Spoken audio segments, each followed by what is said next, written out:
चरत भिक्कवे चारिकम बहुजन हिताय बहुजन सुखाय. बहुजनांच्या उत्कर्षासाठी बहुजनांना मध्यम मार्ग दाखविणारे महाकारुणिक तथागत भगवान गौतम बुद्ध. नाचू कीर्तनाचे रंगी ज्ञानदीप लावू जगी. कीर्तनाच्या माध्यमातून ज्यांनी ज्ञानाचा प्रसार आणि प्रचार केला असे संत नामदेव महाराज. आम्हा न कळे ज्ञान, न कळे पुराण, वेदाचे वचन न कळे आम्हा. जर शिक्षणाचा अधिकार जर आपल्याला नसेल तर आपली काय अवस्था होते हे ज्यांनी आपल्या अभंगातून मांडले असे संत चोखामेळा. तोडून या अवघ्या चेष्टाचा संबंध शुद्धापाशी शुद्ध बुद्ध व्हावे. तथागत भगवान गौतम बुद्धांच्या सिद्धांताचा प्रसार करणारे. आणि कार्यक्रमाला सुरुवात झाल्यापासून मुख्याध्यापक सांगतात की या गावामध्ये काही दुःखद घटना घडलेल्या आहेत. पण तुकाराम महाराजांनी सांगितलंय की हे जे दुःख आहे हे दुःख हे नश्वर असतं, हे अनित्य असतं. आणि म्हणून या दुःखातून बाहेर पडण्यासाठी संत तुकाराम महाराज आपल्याला सांगतात की नाशवंत देह जाणार सकल, नाशवंत देह जाणार सकल, आयुष्य काही काळ सावधान. आपला जो देह आहे हा देह नाशवंत आहे आणि आपलं आयुष्य जर आहे हे आयुष्य जर कोण खात असेल तर तो काळ खातो असं सांगणारे संत तुकाराम महाराज. इतिहासाच्या पानावर रयतेच्या मनावर, इतिहासाच्या पानावर रयतेच्या मनावर, मातीच्या कणावर आणि विश्वासाच्या प्रमाणावर राज्य करणारा एकमेव राजा म्हणजे छत्रपती शिवाजी महाराज. जगाच्या पाठीवर पहिली शिवजयंती साजरी करणारे, छत्रपती शिवाजी महाराजांना कुलवाडी भूषण हा किताब देणारे, अस्पृश्य आणि महिलांचे उद्धार करते क्रांतीसूर्य महात्मा ज्योतिराव फुले, आरक्षणाचे जनक Rajshri Chhatrapati Shahu Maharaj. Our battles is not for wealth, is not for power, it is the battle for freedom, it is the battle for reclamation of human personality. आपला जो संघर्ष आहे हा संघर्ष सत्ता आणि संपत्तीसाठी नाही तर आपला संघर्ष हा स्वातंत्र्य आणि स्वाभिमानासाठी आहे असं ज्यांनी सांगितलं आणि तुमच्या आमच्या मधला स्वाभिमान जागृत केला असे तुम्हा आम्हा सर्वांचे उद्धार करते भारतीय राज्यघटनेचे एकमेव शिल्पकार विश्वरत्न परमपूज्य बोधिसत्व डॉक्टर बाबासाहेब आंबेडकर. जग बदल घालून घाव सांगून गेले आम्हा भीमराव, जग बदल घालून घाव सांगून गेले आम्हा भीमराव, ठरूनी आम्हा हिल कलंकित, जिने लादूनी वर अवमानित, निर्मुनी हा भेदभाव, जग बदल घालून घाव सांगून गेले आम्हा भीमराव. डॉक्टर बाबासाहेब आंबेडकरांच्या कार्याची महती विशद करणारे, रशियाच्या चौका चौकामध्ये छत्रपती शिवाजी महाराजांचा पोवाडा प्रसिद्ध करणारे साहित्य रत्न लोकशाहीर अण्णाभाऊ साठे, दिवसा हातात खराटा घेऊन गावातली घाण साफ करणारे व रात्री कीर्तनाच्या माध्यमातून लोकांच्या मस्तकातील घाण साफ करणारे महान कर्मयोगी संत गाडगे बाबा, माता जिजाऊ, माता अहिल्या, माता सावित्री, माता भीमाई, माता रमाई आणि ज्या ज्या महापुरुषांनी समाज सुधारण्याचं कार्य हाती घेतलं आणि आपलं पूर्ण आयुष्य हे समाज सुधारण्यासाठी खर्ची घातलं अशा सर्व महापुरुषांना आणि महामातांना विनम्र असं अभिवादन. Give me wasteland, I will turn it into a best land. बहुजनांचा जर तुम्हाला उद्धार करायचा असेल, बहुजनांचा जर तुम्हाला उत्कर्ष जर साधायचा असेल तर या बहुजनांपर्यंत शिक्षणाची गंगोत्री ही पोहोचली पाहिजे असं ज्यांनी सांगितलं आणि ज्यांनी महाराष्ट्रातच नाही तर देशातच नाही तर पूर्ण आशिया खंडामध्ये सर्वात जास्त शैक्षणिक संस्था असणारी शैक्षणिक संस्था स्थापन केली असे कर्मवीर भाऊराव पाटील यांची आज आपल्या जय मल्हार विद्यालयामध्ये 137वी जयंती आपण या ठिकाणी साजरी करतोय. प्रथमतः अण्णांच्या कार्याला या ठिकाणी मी विनम्र असं अभिवादन करतो. विचारपीठावरील सर्वच मान्यवर सर्वांचाच नामोल्लेख करता येईल पण मला वेळ पण कमी आहे आणि माझ्यानंतर बरेचसे कार्यकर्ते बोलणार पण आहेत. विचारपीठावर उपस्थित असणारे सर्वच मान्यवर, त्याचबरोबर या विद्यालयाचे मुख्याध्यापक, सर्व शिक्षक, त्याचबरोबर सगळ्यात महत्वाचं या विद्यालयाचा जर सगळ्यात महत्वाचा घटक जर कोणता असेल जो सहनशील आहे, गेल्या 1.5 तासापासून एका जागेवर बसून आहे आणि अण्णांचे खरे विचार जाणून घेण्याची ज्यांच्यामध्ये धमक आहे आणि फक्त धमकच नाही तर अण्णांच्या विचारानुसार आपल्यामध्ये बदल घडून आणायचा आहे अशा पद्धतीची ज्यांची धारणा आहे असे माझे सगळे हे गुणवान विद्यार्थी. कारण या विद्यार्थ्यांनी आतापर्यंत मी पाहिलं वाघुलेने फार सुंदर भाषण केलं, सय्यदनं पण फार सुंदर भाषण केलं. निश्चितपणे एखादा वक्ता ज्यावेळेस बाहेरून बोलायला येतो त्याच्या समोर जर असे विद्यार्थी जर भाषण जर करत असेल तर त्या वक्त्याची मात्र तारांबळ उडते. कारण जर विद्यार्थी आपला विद्यार्थी जर असा बोलत असेल तर मात्र वक्त्याला प्रश्न पडतो की आपण काय बोलावं. निश्चितपणे वाघुलेने फार सुंदर भाषण केलं. सर्वच विद्यार्थ्यांनी ज्यांनी क्रीडा स्पर्धेमध्ये सहभाग नोंदवला होता अशा सर्वच प्रज्ञावान विद्यार्थ्यांचा सन्मान झालाय. त्याचबरोबर आताच आमचे पत्रकार बंधू आहेत त्यांनी देखील सांगितलं की गावामध्ये एवढे इंजिनियर आहेत, निश्चितपणे आपली शाखा ही लहान आहे, पण आपल्या शाखेचा उत्कर्ष मात्र फार चांगल्या पद्धतीने साधला गेलाय आणि भविष्यामध्ये पण अशाच पद्धतीचा उत्कर्ष हा उत्तरोत्तर होत राहील, कारण याच्या मागे जी प्रेरणा आहे ती प्रेरणा आहे कर्मवीर भाऊरावांची. आणि म्हणून निश्चितपणे हा एक चांगल्या पद्धतीचा कार्यक्रम या ठिकाणी आपण आयोजित केलेला आहे. मी पुनश्च एकदा संयोजकांना धन्यवाद देतो आणि मी 10 ते 15 मिनिटांमध्ये कर्मवीर भाऊरावांचा असा इतिहास तुम्हाला सांगणार आहे की जो इतिहास आपल्यापर्यंत आलेलाच नाही. सर्वात प्रथम आपण भाऊरावांची जयंती का साजरी करायची? माझ्या अगोदर पैलवानांनी आपलं मत व्यक्त करत असताना सांगितलं की अण्णांचा त्याग, अण्णांचं बलिदान. निश्चितपणे कर्मवीर भाऊराव पाटील, मी आता बाकीचं सांगणार नाही, त्यांचा जन्म कुठं झाला, काय झालं हे मी काही सांगणार नाही, माझ्याकडे वेळ फार कमी आहे. निश्चितपणे अण्णांचा जर इतिहास जर पाहिला तर अण्णांचं जयंती का साजरी करायची? फक्त अण्णांचीच नाही तर सर्वच महापुरुष जे आहेत या महापुरुषांची जयंती आणि पुण्यतिथी का साजरी करायची? तर त्यांची जयंती आणि पुण्यतिथी साजरी करण्यामागचा उद्देश जो आहे तो म्हणजे ज्या महापुरुषांची आपण जयंती साजरी करतोय, ज्यांची आपण पुण्यतिथी साजरी करतोय, त्यांनी जीवन जगत असताना जो त्याग केलेला आहे, जे बलिदान दिलेलं आहे, जे समर्पण दिलेलं आहे, त्यांचा त्याग, त्यांचं बलिदान, त्यांचं समर्पण यांचा कुठेतरी आपला विचार झाला पाहिजे, यांच्या विचारांचा कुठेतरी काय झालं पाहिजे, मंथन झालं पाहिजे. आणि म्हणून आपल्या या महापुरुषांची जयंती या ठिकाणी साजरी करणं फार गरजेचे आहे. आताच पत्रकारांनी सांगितलं की अण्णा हे मारवाडी समाजाचे होते, जैन समाजाचे होते. अण्णा जैन समाजाचे होते आणि अण्णांनी जर ठरवलं असतं की आपण हे काम न करता आपण फक्त आपला व्यवसाय जरी केला तरी अण्णा हे महाराष्ट्रातले एका श्रीमंत व्यक्तीपैकी एक व्यक्ती असते, पण अण्णांनी तसं केलं नाही. आपल्याला माहिती असेल अण्णाभाऊ साठेंच्या वडिलांचं नाव होतं पायगोंडा पाटील आणि आईचं नाव होतं सय्यदनं सांगितलं गंगाबाई. यांना एकूण 6 मुलं होती. 6 मुलापैकी थोरले होते अण्णा. 2 नंबरचे जे चिरंजीव होते त्यांचं नाव होतं तात्यासाहेब. तात्यासाहेब हे कोल्हापूर मधले नामवंत वकील होते. त्यानंतर तिसरा जो मुलगा होता भाऊरावांचा, जो 3 नंबरचा भाऊ होता, त्याचं नाव होतं बलवंतराव पाटील आणि हे बलवंतराव पाटील हे त्या काळामध्ये महसूल खात्यामध्ये मोठ्या पदावर होते. अण्णांना जो चौथा भाऊ होता त्याचं नाव होतं बडेंद्र. हा बडेंद्र पोलीस खात्यामध्ये अधिकारी होता. अण्णा भाऊंना 2 बहिणी होत्या. या 2 बहिणीपैकी एक बहीण जी होती ही देवगोंडा पाटलांच्या म्हणजे एका व्यापाऱ्याला दिली होती, तिचंही देखील व्यवस्थित चाललं होतं. आणि साऊ अक्का नावाची जी दुसरी बहीण होती, ही दुसरी बहीण या ठिकाणी तिचे मिस्टर जे आहेत त्यांचं नाव होतं आबासाहेब चौगुले, जे कोल्हापूर मधले नामवंत वकील होते. म्हणजे अण्णाभाऊंच्या जर कुटुंबाचा जर विचार केला तर अण्णाभाऊंच्या कुटुंबामध्ये प्रत्येक एक व्यक्ती ही चांगल्या पद्धतीनं एक वेल सेटल व्यक्ती होती.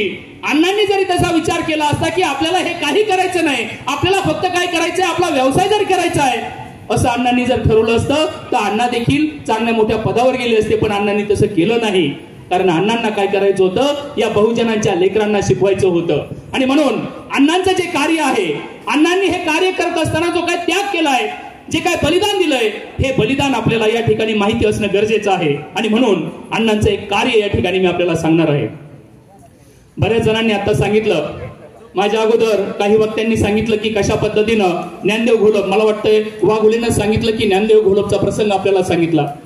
अण्णांचं कार्य सांगत असताना मला सर्वात अगोदर सांगायचंय की प्रत्येक जी व्यक्ती असते, ही व्यक्ती ही घडत असताना त्याच्या जीवनामध्ये अशा काही घटना घडतात की ज्या घटनांमुळे ती व्यक्ती घडत असते.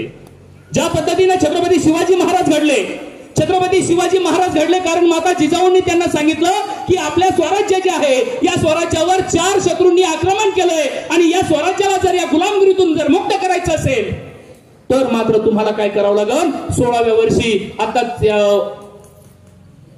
सांगितलं आपल्याला 16वं वर्ष आणि 14वं वर्ष रायरेश्वराच्या मंदिराच्या समोर स्वराज्याची प्रतिज्ञा छत्रपती शिवाजी महाराजांनी 16व्या वर्षी घेतली होती. आणि म्हणून आपल्याला हे माहिती असणं गरजेचं आहे की अशा परिस्थितीमध्ये एखादा जर महापुरुष जर घडत असेल, ज्या पद्धतीनं महात्मा फुले घडले, ज्या पद्धतीनं डॉक्टर बाबासाहेब आंबेडकर घडले, अगदी त्याच पद्धतीनं कर्मवीर भाऊराव पाटलांच्या जीवनामध्ये सुद्धा असा एक प्रसंग आला की ज्या प्रसंगामुळे भाऊरावांचं आयुष्य पूर्णपणे बदलून गेलं. आणि भाऊंनी ठरवलं, कर्मवीरांनी ठरवलं की आता आपण काय करायचं, आपलं जे पूर्ण आयुष्य आहे हे पूर्ण आयुष्य समाज सुधारण्यासाठी खर्च घालायचं. ज्या पद्धतीनं बाबासाहेब आंबेडकरांच्या जीवनामध्ये सुद्धा एक प्रसंग घडला होता. मी तुम्हाला बाबासाहेब आंबेडकरांच्या जीवनामधला एक प्रसंग सांगणार आहे आणि हा प्रसंग सांगत असताना मी तुम्हाला काय प्रश्न विचारणार आहे, प्रश्नांची उत्तर तुम्ही द्यायची. डॉक्टर बाबासाहेब आंबेडकर सातारला जे भोसले पाटलांचं जे काय हायस्कूल होतं त्या हायस्कूलमध्ये 4थी पर्यंत शिक्षण घेतलं, प्रतापसिंह भोसले पाटलांच्या हायस्कूलमध्ये. आणि त्या ठिकाणी 4थीच्या वर्गामध्ये बाबासाहेब असताना बाबासाहेब वर्गाच्या बाहेर बसले होते. ज्या पद्धतीनं वाघोलीनं सांगितलं की ज्ञानदेव घोलप हा अस्पृश्य असल्यामुळं अस्पृश्यांना शिक्षणाचा अधिकार नव्हता, आणि म्हणून ज्या पद्धतीनं ज्ञानदेव घोलप वर्गाच्या बाहेर बसले होते, अगदी त्याच पद्धतीनं डॉक्टर बाबासाहेब आंबेडकर हे देखील वर्गाच्या बाहेर बसून शिक्षण घेत होते. कितीही कडाक्याचं ऊन पडलेलं असेल, बाबासाहेबांना वर्गामध्ये बसण्याची संधी नव्हती. कितीही सोसायटीची अशी थंडी पडली तरी बाबासाहेबांना वर्गात बसण्याची संधी मिळत नसायची. कितीही जोरदार पाऊस जरी पडला तरी बाबासाहेबांना वर्गामध्ये बसण्याची संधी मिळत नसायची. असंच एक दिवस बाबासाहेब वर्गाच्या बाहेर बसले होते. वर्गाच्या बाहेर बसले होते आणि बाबासाहेबांना भूगोलाचा तास चालू होता. आणि भूगोलाचा तास चालू असताना गुरुजी विद्यार्थ्यांना खगोलशास्त्राची माहिती सांगत होते. खगोलशास्त्राचा विषय शिकवत असताना गुरुजी प्रत्येक विद्यार्थ्याला उभं करायचे आणि विचारायचे, जे मी तुम्हाला आता विचारणार आहे. पाहू, आपल्या या ठिकाणचे विद्यार्थी हे क्रीडा स्पर्धेमध्ये चांगले यश संपादन करतायत, पण आता अभ्यासामध्ये किती हुशार आहेत हे आपल्याला कळणार आहे. गुरुजी वर्गामध्ये प्रश्न विचारत होते. गुरुजींनी प्रश्न विचारला विद्यार्थ्यांना. गुरुजी विद्यार्थ्यांना म्हणाले, सांगा अशी कोणती वस्तू आहे की ज्या वस्तूला तुम्ही पाहू शकता पण त्या वस्तूला तुम्ही स्पर्श करू शकत नाही. हाच प्रश्न माझा तुम्हाला आहे. सावली.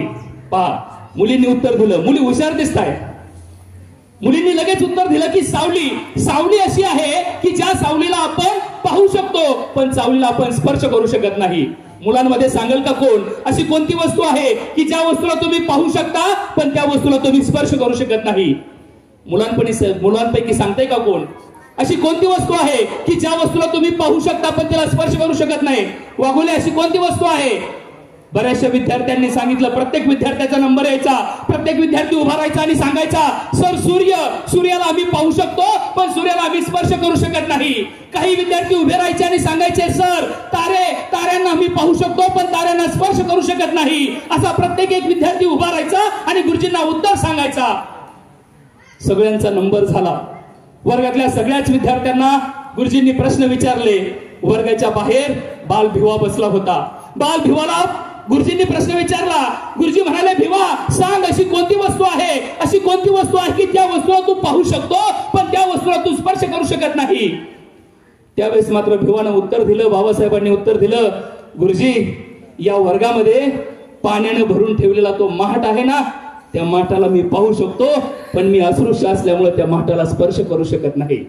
अरे बाबासाहेबांनी ठरवलं, अशा पद्धतीची जी अस्पृश्यता आहे ही अस्पृश्यता जर आपल्याला नष्ट करायची असेल तर आपल्याला काय करावं लागेल? आपल्याला शिक्षण घ्यावं लागेल, कारण शिक्षणाशिवाय आपल्याला दुसरा तारुण्योपाय नाही. आणि म्हणून बाबासाहेबांनी शिक्षण विद्यार्थ्यांना समजलं पाहिजे की अण्णांचं कार्य काय आहे. ज्या पद्धतीनं बाबासाहेबांच्या बाबतीत ही घटना घडली, अगदी त्याच पद्धतीनं अण्णांच्या जीवनात देखील अशी घटना घडली. अण्णांचे वडील पायगोंडा पाटील हे महसूल विभागामध्ये कामाला होते. तुम्हाला माहिती नसेल की महसूल विभागामध्ये कामाला असताना त्या ठिकाणी जे मामलेदार होते, या मामलेदारांनी त्यांना काम सांगितलं आणि काम सांगितल्यानंतर भाऊरावांच्या वडिलांना म्हणजे पायगोंडा पाटलांना ऐकायला कमी यायचं. मामलेदारांनी त्यांना एक काम सांगितलं, त्यांना ऐकायलाच आलं नाही, त्यांनी ते काम केलंच नाही. आणि म्हणून त्या मामलेदारांनी पायगोंडा पाटलांना म्हणजे अण्णांच्या वडिलांना बरंचसं झापलं. आणि त्यामुळे अण्णांच्या वडिलांनी काय केलं, नोकरीचा राजीनामा दिला. पण अण्णांचे वडील ज्यावेळेस कोरेगाव, साताऱ्यामध्ये कोरेगाव आहे, या कोरेगावला ज्यावेळेस अण्णांचे वडील नोकरी करत होते त्यावेळेची गोष्ट, अण्णांच्या घरी पाहुणे आले कोरेगावला. आणि पाहुणे आल्यानंतर गोडधोडाचा कार्यक्रम करण्यात आला. सगळ्यांना चांगल्या पद्धतीचं गोड असं जेवण बनवलं. माझ्या माहितीनुसार आज कर्मवीर जयंतीमुळे तुम्हाला देखील पोषण आहाराचं काहीतरी असणार आहे, बरोबर ना? काय मिष्टान्न काहीतरी असणार आहे. अगदी त्याच पद्धतीनं अण्णांच्या घरी पाहुणे आले आणि पाहुणे आल्यानंतर मात्र अण्णांच्या घरी चांगल्या पद्धतीच्या जेवणाचा बेत केला. सगळे पाहुणे जेवायला बसले. जेवायला बसल्यानंतर झालं असं की जेवण करत असताना पायगोंडा पाटलांच्या जवळ ते पाहुणे बसले आणि जेवण चालू असताना चांगल्या पद्धतीनं वातावरण चांगलं होतं, पाहुणे आलेत, आनंद व्यक्त व्यक्त होत होता आणि या परिस्थितीमध्ये जेवण चालू असताना त्या ठिकाणी मात्र पायगोंडा पाटलांना त्या पाहुण्यांनी एक प्रश्न विचारला. प्रश्न असा होता, पाठीमागचे विद्यार्थी आपल्यासाठी हा प्रश्न आहे. पायगोंडा पाटलांना त्या पाहुण्यांनी प्रश्न विचारला, तुमचा जो मोठा मुलगा आहे भाऊराव सध्या काय करतात? त्यावेळेस जी आज आपली अवस्था आहे ना, ती अवस्था त्यावेळेस पायगोंडा पाटलांनी सांगितली. प्रश्न विचारला पाहुण्यांनी की तुमचा मुलगा भाऊराव काय करतोय? त्यावेळेस मात्र सगळे बसले होते, जेवण करत होते, सगळे पाहुणे होते, त्यांना जेवण वाढण्याचं काम वहिनी करत होत्या. आणि अशा परिस्थितीमध्ये पायगोंडा पाटलांना प्रश्न विचारला, काय करतोय तुमचा मुलगा? त्यावेळेस मात्र भाऊरावांच्या वडिलांनी उत्तर दिलं, माझा मुलगा काहीच काम करत नाही, तो फक्त एकच काम करतो. काय काम करतो? 2 वेळेचं भरपूर खातो आणि गावभर हिंडण्याचं काम करतो.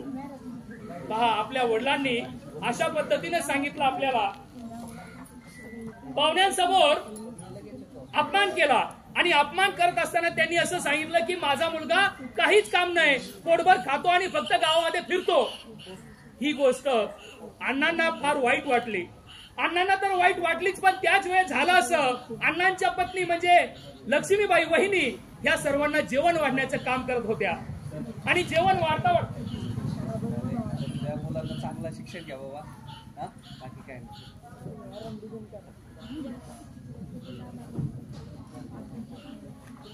वहिनी सर्व पाहुण्यांना जेवण वाढण्याचं काम करत होत्या आणि जेवता जेवता आपल्या नवऱ्याचा असा अपमान झालाय हे वहिनींना सहन झालं नाही. वहिनींच्या डोळ्यामध्ये पाणी आलं आणि हे पाणी अण्णांना वाहता वाहता वहिनींच्या डोळ्यातलं जे पाणी आहे तो पाण्याचा थेंब अण्णांच्या हातावर पडला. अण्णांनी सहज असं वरती पाहिलं तर वहिनींच्या डोळ्यामध्ये पाणी आलं होतं. अण्णांना फार वाईट वाटलं. अण्णांनी विचार केला की आपल्याला काहीच काम नाही आणि म्हणून आपण काय केलंय, अशा पद्धतीने आपला अपमान होतोय. म्हणून इथून पुढे त्यांनी असं ठरवलं की असं काहीतरी काम करायचं जेणेकरून आपल्या समाजाचं, आपल्या कुटुंबाचं आणि आपल्या राष्ट्राचं नाव होईल. अशा पद्धतीचं काम करायचं असं अण्णांनी ठरवलं आणि अण्णांनी काय केलं, हे सगळं मोठं साम्राज्य स्थापन केलंय. कर्मवीर भाऊराव पाटील असं म्हणतात, सर्वांना इंग्लिश चांगलं समजत असेल. कर्मवीर अण्णा असं म्हणतात की great things done when, Babar काय सांगतोय, great things are done when man and mountains come together. माझ्या बोलण्याचा अर्थ समजतोय का?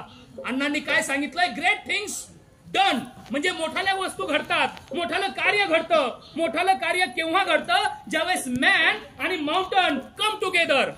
म्हणजे ज्या वेळेस माणसामध्ये जर धैर्य असेल, माणसामध्ये जर चिकाटी असेल, तर या धैर्यामुळं, चिकाटीमुळं फार मोठं असं डोंगरासारखं सुद्धा महाकाय वाटणारं जे काही काम असेल हे काम घडू शकतं. पण त्यासाठी तुमच्यामध्ये काय पाहिजे? चिकाटी पाहिजे, तुमच्यामध्ये धैर्य पाहिजे, तुमच्यामध्ये प्रयत्न पाहिजे. 10वीला आहात ना मुले, बरोबर ना? 10वीचे मुले आहेत त्या ठिकाणी. 4 महिन्यानंतर तुमची बोर्डाची परीक्षा येणार आहे, बरोबर? तुमच्या हातामध्ये फक्त 4 महिन्याचा कालावधी राहिलाय. अरे जर तुम्हाला कर्मवीर भाऊरावांची जयंती जर साजरी करायची असेल तर कर्मवीर भाऊरावांच्या जयंतीपासून आपण हा अनुभव घेतला पाहिजे की जीवनामध्ये असे काही प्रसंग येतात की ज्या प्रसंगामुळे आपला अपमान होतो. पण जर आपला अपमान झाला, जर आपल्याला अपयश आलं, अपयशाला काय म्हणतात रे इंग्लिश मधनं? काय म्हणतात? आपण यशस्वी झाल्यावर काय होतो? आपण परीक्षेत काय होतो? आपण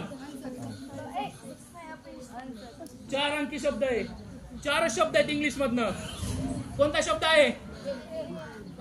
याचा अर्थ तुम्ही फेल होत नाही म्हणून तुम्हाला या शब्दाचा अर्थच माहिती नाही. फेल कुणाला सांगता आलं नाही. जीवनामध्ये माणूस फेल होतो. काय होतो? कधी असा विचार केलाय का रे फेल शब्दाचा अर्थ काय होतो? फेल शब्दाचा अर्थ फक्त तुम्हाला माहिती आहे की फेल होणे म्हणजे नापास होणे. कधी या शब्दाची फोड केली का? फेल शब्दाची फोड केली का कधी?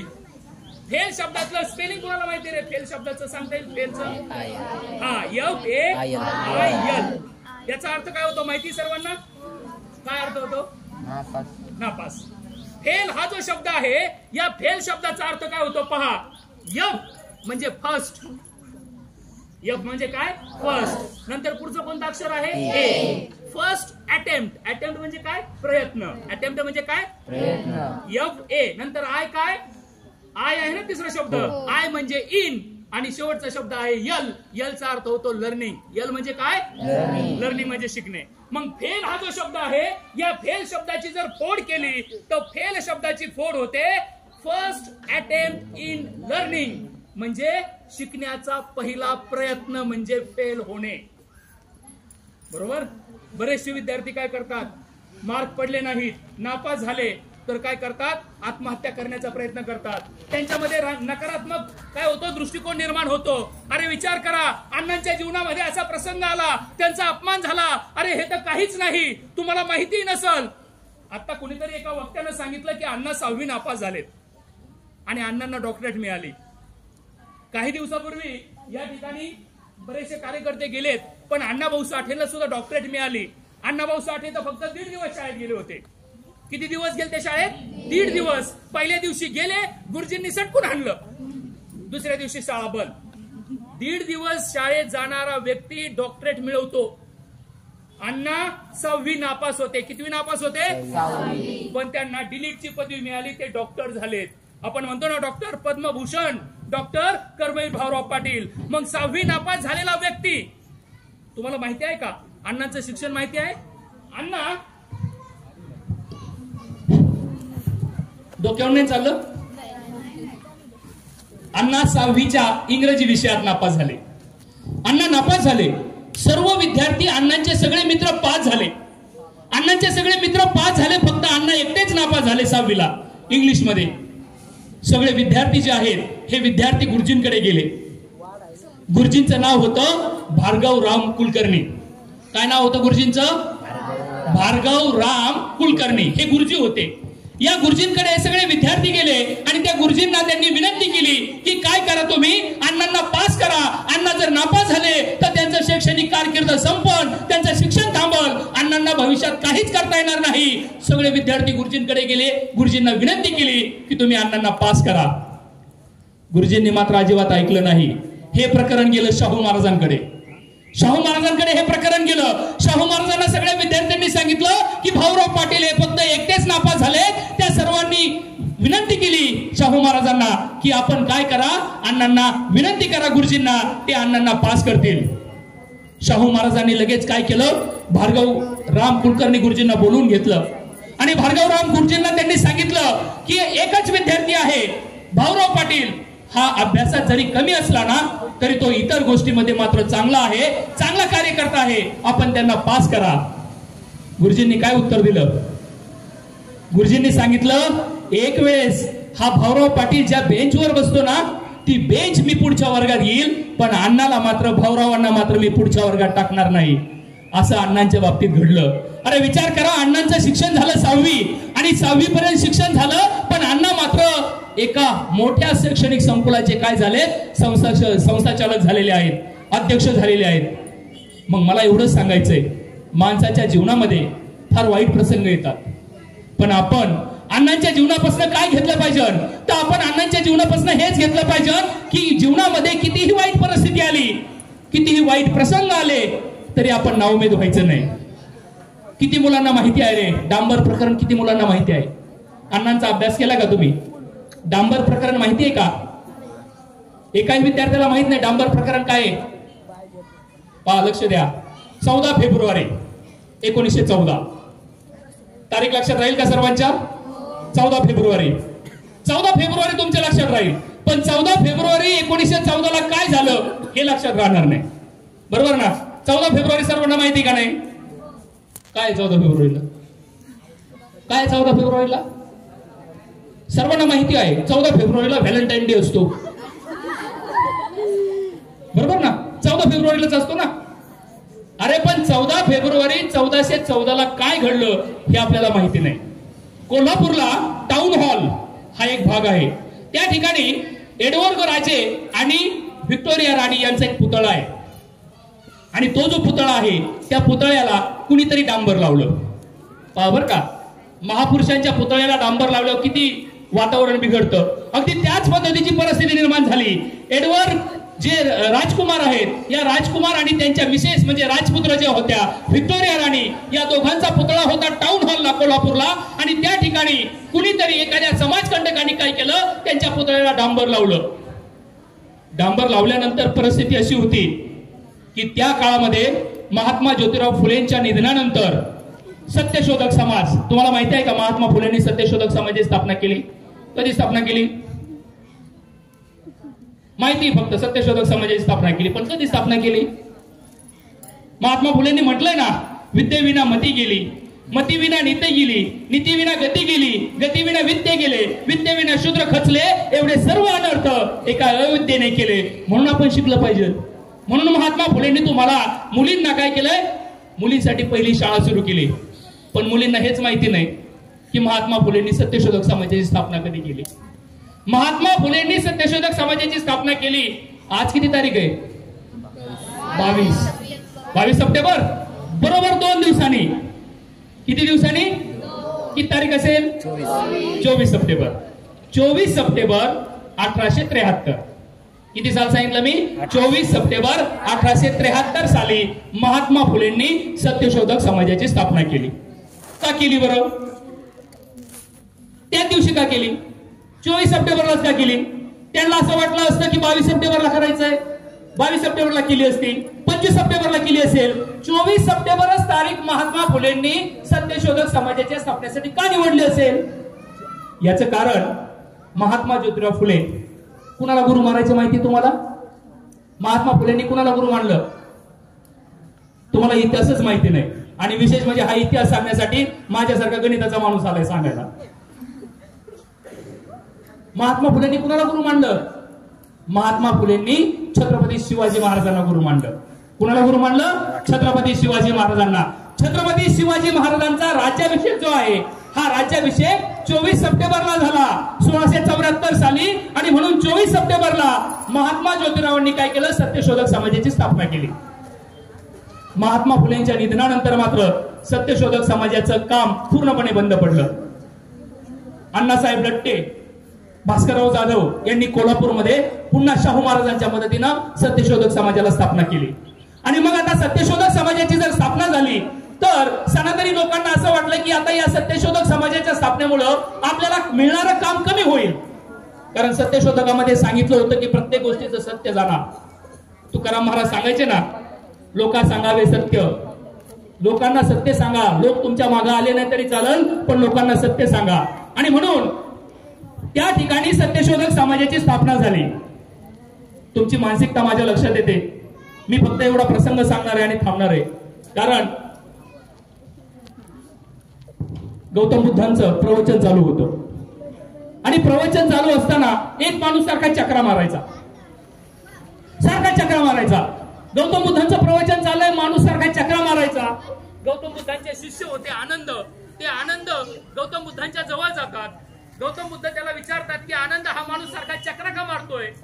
मी एवढं चांगलं प्रवचन देतोय आणि हा चक्रा का मारतोय? त्यावेळेस मात्र तो आनंद जो आहे गौतम बुद्धांना सांगतो, जो माणूस चक्रा मारतोय ना त्याला बराच वेळापासून भूक लागली, त्याला भूक काही सहन व्हायना. आणि तुमचं प्रवचन चाललंय, तुमच्या प्रवचनाचं त्याला काहीच घेणं देणं नाही, त्याला मात्र भूक लागलेली आहे. तशी अवस्था तुमची झालेली आहे.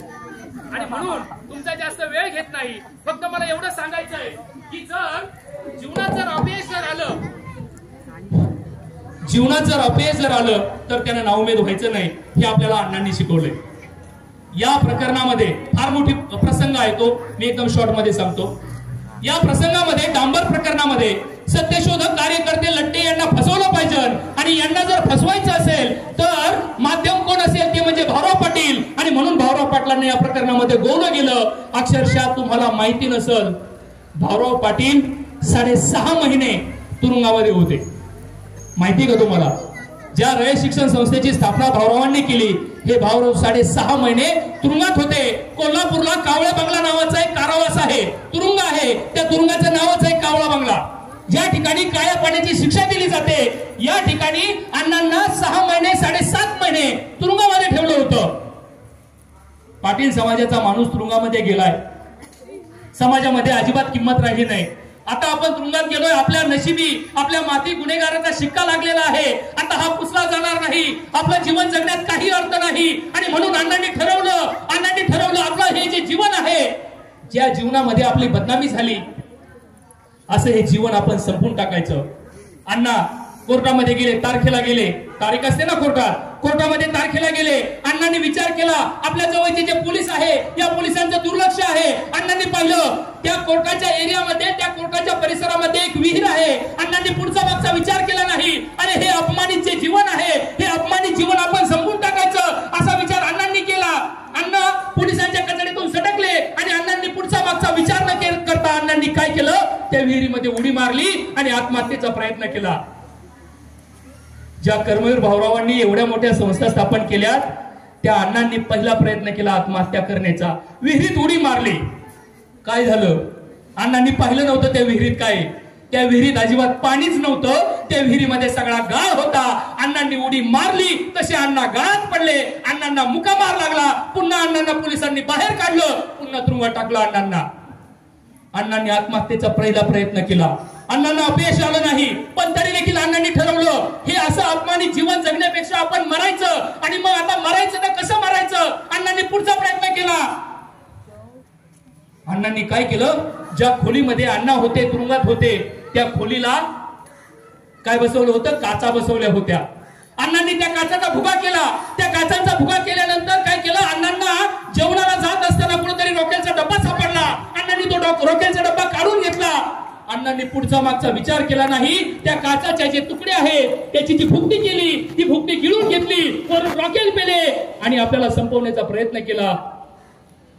दोनदा आत्महत्येचा प्रयत्न केला अण्णांनी आणि दोनही वेळेस त्यांना आत्महत्या करण्यात यश आलं नाही. पण त्यावेळेस मात्र अण्णांनी ठरवलं, अरे मी मरण्याचा प्रयत्न करतोय तरी देखील मला मरण येत नाही. याचा अर्थ असा होतो भविष्यामध्ये माझ्या हातून काहीतरी मोठं कार्य घडायचंय. घडलंय का नाही अण्णांच्या हातून मोठं कार्य. हा रे शिक्षण संस्था उभी केली सोपं आहे का. अरे अण्णांचा काय, वहिनीचा काय त्याग आहे हे लक्षात घ्या. आपण बोलण्यासारखं बरंच आहे. फक्त जाताना एवढंच सांगल की आपली जी रयत शिक्षण संस्था आहे, या रयत शिक्षण संस्थेमध्ये तुम्ही जे मुलं आहात, आता या ठिकाणी ऊन नाही, बराचसा वेळ झालाय, पण अण्णा म्हणायचे हे माझे जे मुलं आहेत ना, हे मुलं म्हणजे सोनं आहेत, सोनं. अण्णा काय म्हणायचे तुम्हाला, हे माझे लेकरं जे आहेत ना, हे लेकरं सोनं आहे. ज्या पद्धतीनं सोनं जास्त उष्ण केलं, गरम केलं की ते चकाकतं, अगदी त्याच पद्धतीनं माझे ही जे लेकरं आहेत ना, परिश्रम करतील, संघर्ष करतील, चकाकतील आणि एक दिवस रयत शिक्षण संस्थेचं नाव काय करतील, त्या नवरत शिक्षण संस्थेच्या नावाचा नावलौकिक वाढवतील. आणि म्हणून अण्णांची जयंती आपण साजरी करतोय. जयंती साजरी करत असताना फक्त अण्णांची जयंती साजरी केली, मिरवणूक काढली, आपल्याला जेवण मिळालं, तुमचा सत्कार झाला, फक्त एवढं समजू नका. अरे रयत शिक्षण संस्थेमधला एक विद्यार्थी विधिमंडळामध्ये जातो, ज्ञानदेव घोलप सारखा तो आमदार होतो. रयत शिक्षण संस्थेमधला एक विद्यार्थी हा आमदार होतो. विचार करा. बरेचसे डॉक्टर झालेत, बरेचसे इंजिनियर झालेले आहेत, बरेचसे असे लोक आहेत वेगवेगळ्या पदावर गेलेत. परम कम्प्युटरची स्थापना करणारे विजय पाटकर हे आपल्या रयत शिक्षण संस्थेचे विद्यार्थी आहेत. बरोबर. हे मी कुणासाठी सांगतोय, याच्यासाठी. तुझं नाव सांग मला. शुभम. शुभम. हे मी सांगतो शुभम साठी, कारण शुभमला मी एक सांगू इच्छितो. आपण दुसऱ्याचं अनुकरण करत असताना आपण दुसऱ्यांकडनं काहीतरी चांगले गुण घेतले पाहिजेत. शुभम आपल्या विद्यालयामध्ये फार सुंदर पद्धतीनं भाषण करतो. निश्चितपणे त्यांना अशाच पद्धतीने नावलौकिक करावा. आणि आपल्या भाषण कला एक चांगल्या पद्धतीची कला आहे. आज तुम्ही पाहिलं असेल बरेचशा मुली जर 10वीचा कार्यक्रम असेल तर हबप म्हणून बऱ्याचशा मुली असतात. आज बऱ्याचशा मुली, जर तुमचं वक्तृत्व जर चांगलं असेल तर तुम्ही यामध्ये पण चांगलं करिअर करू शकता. सय्यद सारखी मुलगी फार सुंदर पद्धतीने बोलते. बोलण्याची तिची लगब जी आहे, मला असं वाटलं शुभमचं तर मी कौतुकच केलं, पण सय्यद ज्यावेळेस बोलत होती त्यावेळेस मला असं वाटलं की मुलींच्या शरीरामध्ये किंवा मुलींच्या रूपामध्ये नितीन बानबडे साहेब भाषण करतात काय, असं मला वाटलं. एवढी चांगली सय्यद बोलली. आणि म्हणून सय्यदसाठी आणि शुभमसाठी जोडला काय. आपण अशाच पद्धतीनं उत्तरोत्तर आपल्या रयत शिक्षण संस्थेचं नाव वाढवावं, अशा पद्धतीची मंगल कामना या ठिकाणी मी व्यक्त करतो. मला अण्णांच्या जीवनामधले बरेचसे प्रसंग सांगायचे होते, पण वेळेच्या अभावी तुमची मानसिकता पाहता, कारण मी आज लोंढे सर, अण्णा आणि छत्रपती शिवाजी महाराज, अण्णा आणि डॉक्टर बाबासाहेब आंबेडकर, अण्णा आणि गाडगे बाबा, अण्णांचा सयाजीराव गायकवाडांचा संबंध या सगळ्यांचे संबंध या ठिकाणी मी सांगणार होतो, पण वेळेअभावी मला वेळ कमी मिळाल्यामुळं आणि तुमची मानसिकता लक्षात घेता या ठिकाणी मी थांबतो. मला या ठिकाणी संयोजकांनी संधी दिली त्याबद्दल संयोजकांना धन्यवाद देतो आणि थांबतो. धन्यवाद. जय कर्मवीर.